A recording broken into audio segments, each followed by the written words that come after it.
И конечно спиењето, имаме тука многу да зборуваме за тоа како имунитетот силно почива врз тоа да бидеме добро одморени. Тука е темата долга и широка. Например, луѓе некогаш ќе речат: "Абе, докторе, јас спијам 5 часа, ама доволно ми е."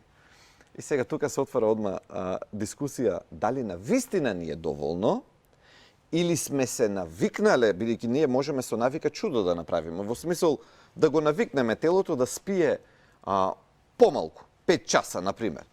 Но може би нашето тело сака да спие повеќе, ама ние еве така сме го ставиле во тие рамки и бидејќи ние секојдневие не сме свесни дека не функционираме на 100, туку функционираме на 80%. Бидејќи ни фали уште таа малку енергија од тие дополнителни 2 часа сон, за да бидеме ревитализирани до крај. Кога сакам да им помогнам на луѓе да го тестираат тоа, ти нели не веруваат некогаш, ќе биде муабетот: "Не, доста ми е, мени готово."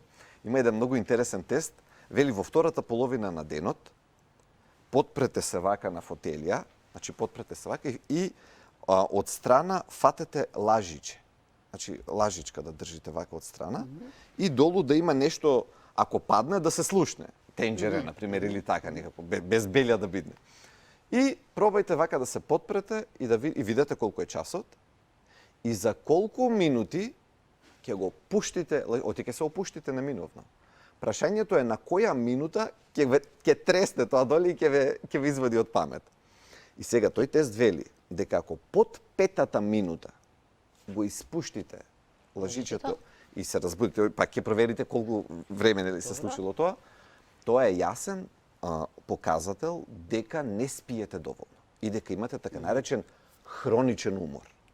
Бидејќи природно е кога не се одминати доволно број на часови, а тоа попладне, велиме попладне, не велиме да земе човек во 10-11 на вечер да го прави, значи 5-6 некаде. Како што рековте втората половина. Така, кога не е ни очекувано толку лесно и толку брзо да заспиеме.